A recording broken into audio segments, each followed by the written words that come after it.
So hello दोस्तों, स्वागत है आपका हमारी हिस्ट्री के class 12 chapter 15 the making of the constitution के पार्ट सेकंड में। आज हम एक नए टॉपिक से शुरुआत करेंगे। हमारे नए टॉपिक का हमारा नाम है the vision of the constitution. हमारे संविधान की क्या नज़रें थी। आइए इसको समझते हैं। तो फर्स्ट पॉइंट इसमें हमारा ये कहता है कि ऑन 13 दिसंबर 1946 जवाहरलाल नेहरू ने इंट्रोड्यूस किया था ऑब्जेक्टिव रेजोल्यूशन हमारे कॉन्स्टिट्यूएंट असेंबली के अंदर। जैसे कि हमने इसी छोटी वाली क्लास में पढ़ा होगा 11th क्लास में कि हमारे जवाहरलाल नेहरू जी ने कॉन्स्टिट्यूएंट असेंबली के अंदर ऑब्जेक्टिव रेजोल्यूशन का इंट्रोड्यूस किया था। सेकंड पॉइंट इसमें हमारा ये कहता है कि जो इन्होंने हमारे जवाहरलाल नेहरू जी ने हमारे इंडिया को प्रोक्लेम किया था as a independent sovereign republic, कि हमारा देश आज़ाद है, स्वतंत्र है और जहाँ पे रिपब्लिक है कि उनके नेता हमारे पब्लिक के द्वारा चुने जाएंगे। जैसे कि हम पीएम को अपने वोट्स के द्वारा चुनते हैं, वैसे ही।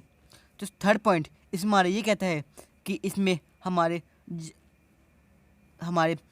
जो हमारे सिटीजन्स है इंडिया के, उनको ये गारंटी किया जाएगा, उनको जस्टिस, इक्वालिटी एंड फ्रीडम उनको दी जाएगी, क्योंकि वो हमारी कंट्री का हिस्सा है। एंड फोर्थ पॉइंट इसमें हमारा ये कहता है कि ये एश्योर किया जाता है कि हमारे इक्वल हमारी प्रोटेक्शन की जाएगी माइनॉरिटीज़ को, बैकवर्ड को एंड ट्राइबल पीपल को। ये नहीं किया जाएगा कि वो छोटी कास्ट से बिलोंग करते हैं तो उनको दूर रखे, ऐसा बिल्कुल नहीं किया जाएगा। तो वहाँ पे इक्वल सब पे, एक भले वो बैकवर्ड क्लास हो या कोई सी क्लास हो, उनको इक्वल लेवल दिया जाएगा हमारी संविधान के अंदर। चलिए अब हम नेक्स्ट पॉइंट की तरफ मूव करते हैं। सिक्स पॉइंट हमारा ये कहता है कि जो हमारी समाज में डिस्क्रिमिनेशन है वो एकदम से पूरा अबॉलिश किया जाएगा। एंड सिक्स पॉइंट ये कहता है कि जैसे कि कई लोग या कई कंट्रीज बोलती है कि हमने किसी कॉन्स्टिट्यूशन बोरो किया है एंड उसको कॉपी पेस्ट किया है। ऐसे बिल्कुल भी नहीं है।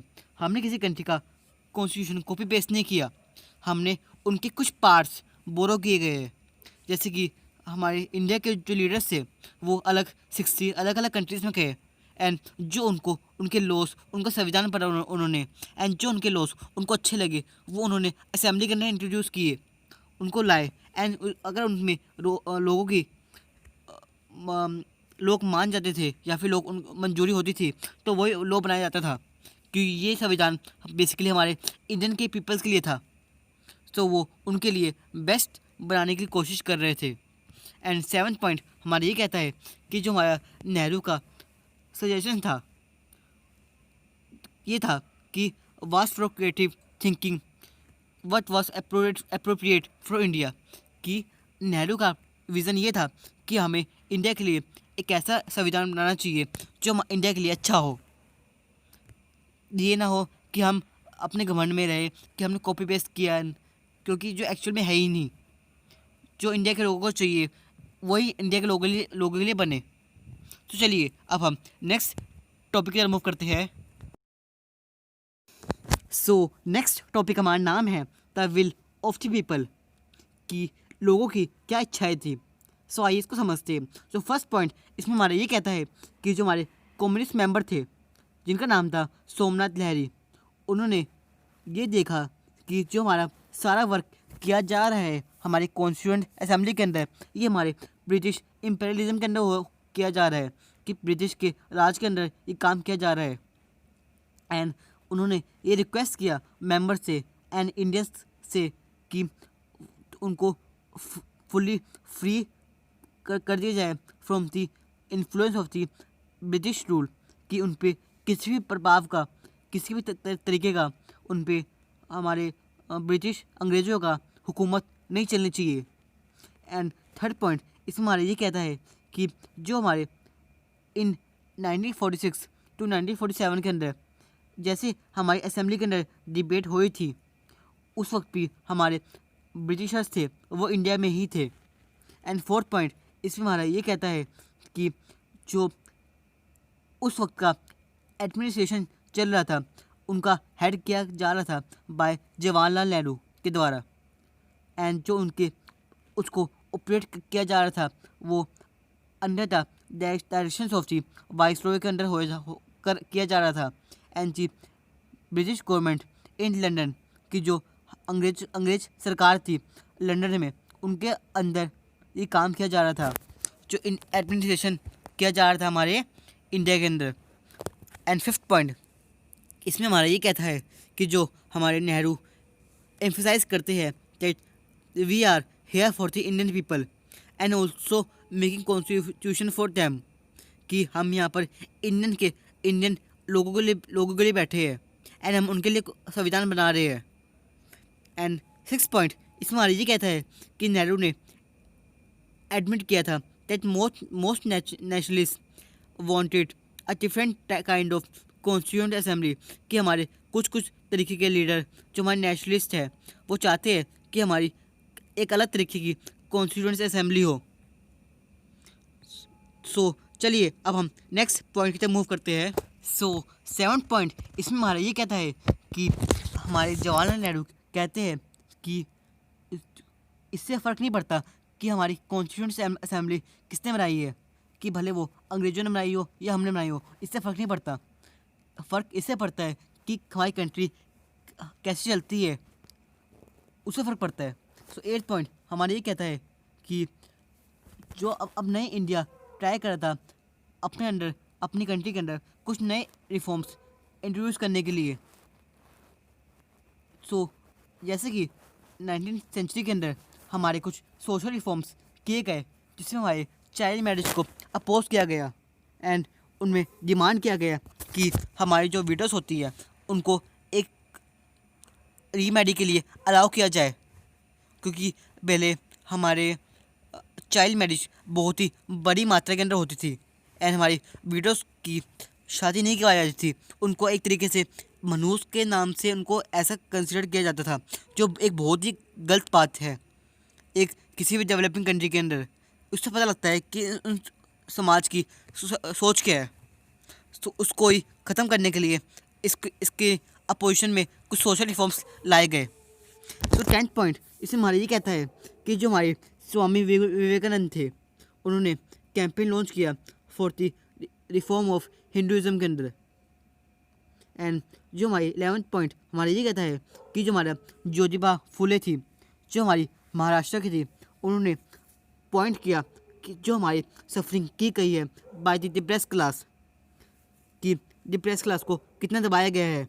हमने इससे पहले वाले चैप्टर में पढ़ा था कि शूद्रास जो एक डिप्रेस क्लास होती है उनके साथ कितना गंदे तरीके से भेदभाव किया जाता था, तो उसके खिलाफ इन्होंने आवाज़ उठाई।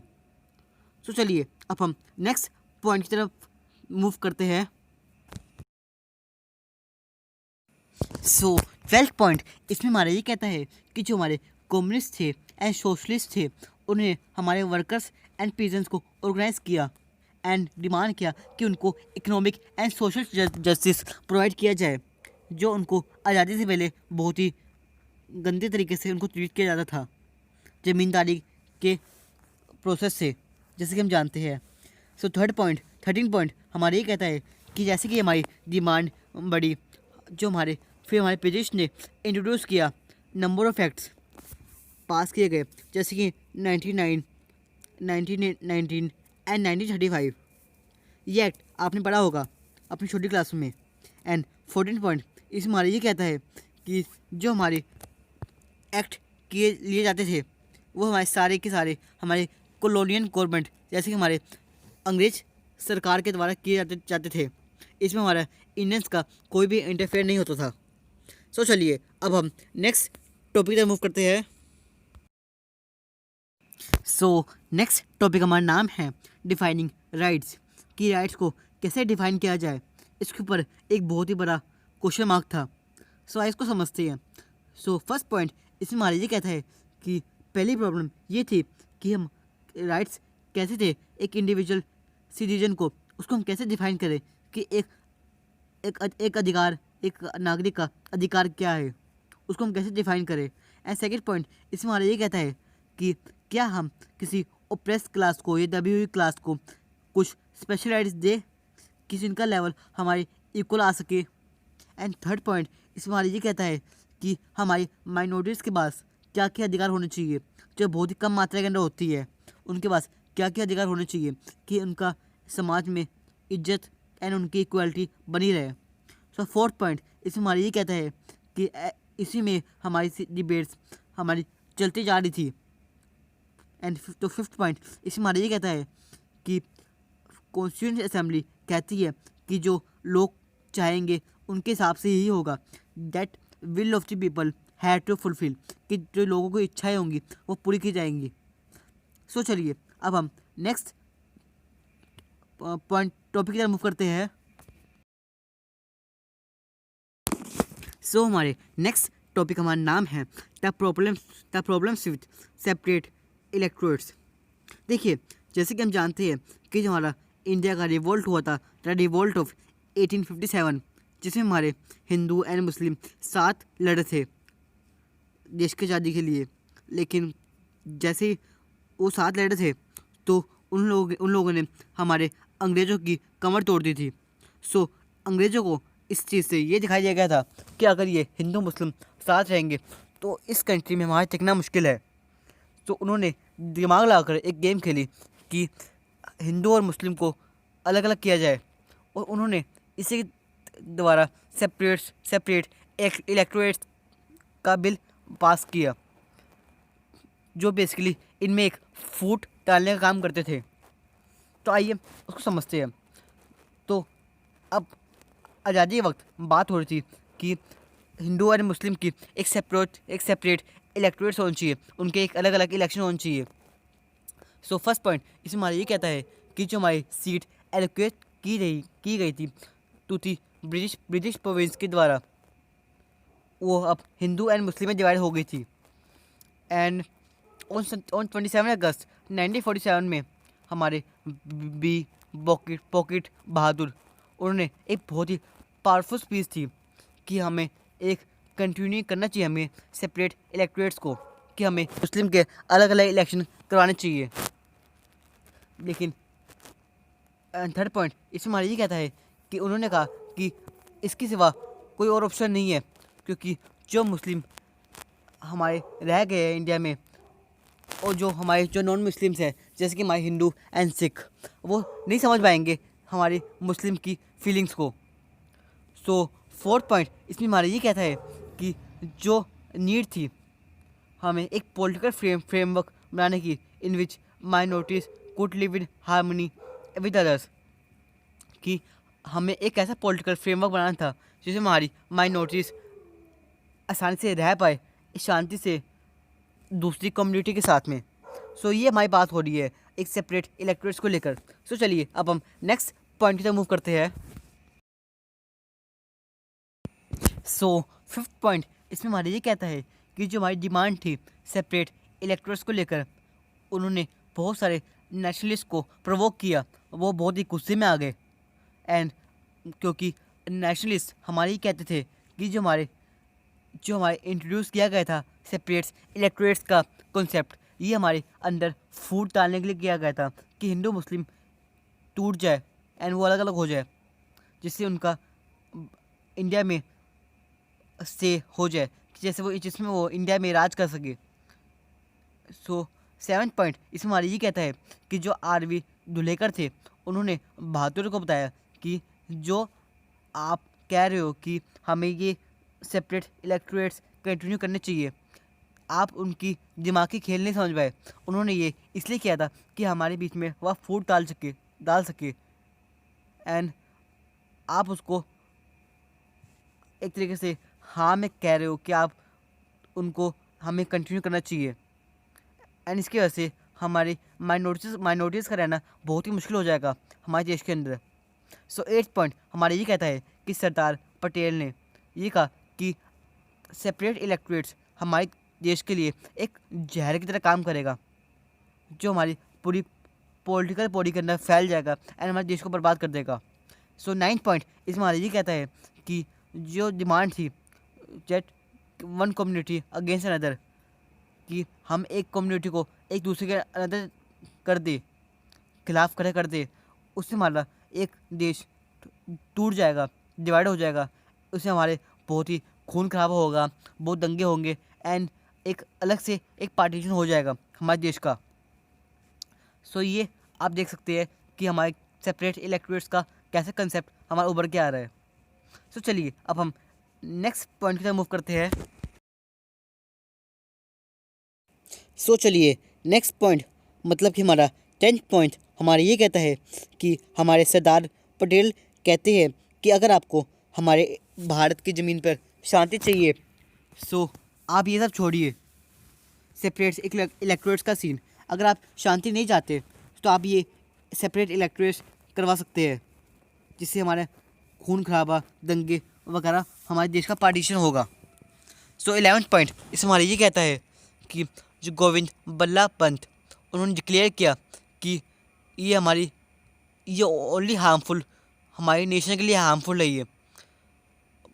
ये हमारे नेशन के लिए हार्मफुल तो है ही, साथ में हमारे माइनॉरिटीज़ को लेके भी हार्मफुल है ये। तो चलिए अब हम 12th पॉइंट की तरफ मूव करते हैं। 12th पॉइंट हमारा ये कहता है कि जो हमारा कॉन्स्टिट्यूशन है, जो हमारे सभी नागरिकों को सेम अधिकार दे रहा है, बट उनसे एक चीज़ डिमांड करता है कि बस वो अपने देश के प्रति लॉयल रहे, ईमानदार रहे। इसलिए उसी को लेकर ही हमारा कॉन्स्टिट्यूशन हर एक व्यक्ति को इक्वल राइट्स दे रहा है। सो 13 पॉइंट इसमें हमारा ये कहता है कि जो हमारे सारे मुस्लिम्स हैं, उन्होंने सपोर्ट किया कि on the demand of separate electorates को, इलेक्शन को, कि हमारे मुस्लिम के अलग अलग इलेक्शन होने चाहिए। 14 पॉइंट इसमें हमारा ये कहता है कि जो जैसे कि हमारे बेगम एजाज बेजोल, उन्होंने फील किया कि separate electorates would self destructive since they isolate the minorities from the majority, कि उन्होंने ये कहा कि सेपरेट इलेक्टोरेट्स करवाते हैं तो वो हमारे सेल्फ डिस्ट्रक्टिव होंगे, क्योंकि वो माइनॉरिटीज़ को मेजॉरिटी से अलग कर दिए जाएंगे। सो चलिए अब हम लास्ट पॉइंट की तरफ मूव करते हैं। सो लास्ट पॉइंट इसमें हमारा ये कहता है कि बाय 1949 तक हमारे बहुत सारे Muslim member of the constituent assembly के अंदर ये एग्री कर गए थे कि हमारे सेपरेट इलेक्टोरेट्स हमारे अगेंस्ट होंगे, against the interest of the minorities के खिलाफ, कि हमारे माइनॉरिटीज़ के खिलाफ ये खिलाफ की तरह काम करेंगे हमारे सेपरेट इलेक्टोरेट्स। सो चलिए अब हम नेक्स्ट टॉपिक में मूव करते हैं। सो हमारे नए टॉपिक का हमारा नाम है we will need much more than this resolution, कि हमें इस रेजोल्यूशन से कई गुना ज़्यादा चाहिए। सो आइए इसको हम समझते हैं। जो हमारे नेहरू का ऑब्जेक्टिव था, जो हमारे नेहरू का ऑब्जेक्टिव रेजोल्यूशन था, वो हमारे एनजी रंगा के द्वारा उनको वेलकम किया गया। एंड जो हमारी रियल माइनॉरिटीज़ होती है, अकॉर्डिंग टू रंगा एक पॉलिटिकल लीडर थे। जो रियल माइनॉरिटीज़ होती है रंगा के हिसाब से, वो होती है poor and the town trodden, जो कुचला हुआ, जो दबा हुआ वर्ग होता है हमारी सोसाइटी के अंदर, वो हमारी असली माइनॉरिटीज़ होती है। सो 3rd पॉइंट इसमें हमारा ये कहता है कि उन्होंने वेलकम किया जो legal rights of the constitution के अंदर, कि हमको सबको इक्वल जस्टिस, इक्वालिटी, फ्रीडम देना, किसी के साथ भेदभाव ना करते हुए उन्होंने इस चीज़ का वेलकम किया। लेकिन 4th पॉइंट इस 4th पॉइंट इसमें ये कहता है कि ये सब व्यर्थ है, ये सब मीनिंगलेस है जब तक ये चीज़ इम्प्लीमेंट नहीं होती। सो 5th पॉइंट इसमें हमारा ये कहता है कि ऐसी कंडीशन लाना बहुत ही एसेंशियल है कि जहाँ पर हमारे की कॉन्स्टिट्यूशनल राइट इंजॉय किया जाए इफेक्टिवली। सो चलिए अब हम नेक्स्ट पॉइंट की तरफ मूव करते हैं, बेसिकली हमारा 6th पॉइंट।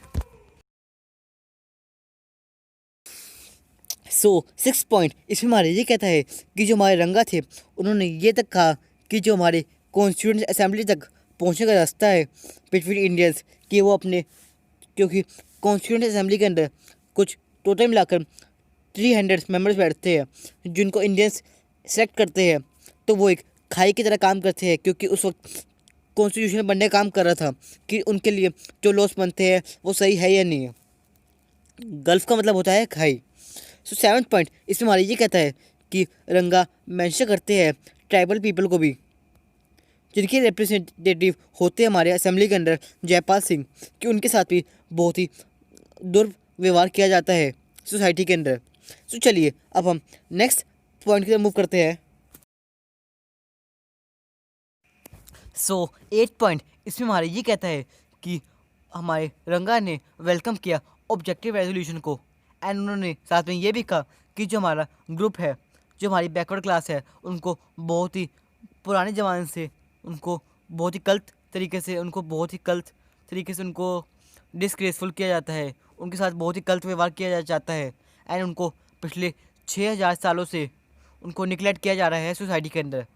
9th पॉइंट इसमें हमारा ये कहता है कि जो उनके पीपल थे, वो हमारे रंगा के जो बैकवर्ड क्लास पीपल थे, वो हमारे कंटिन्यूस एक्सप्लॉइट हो रहे हैं सोसाइटी के अंदर।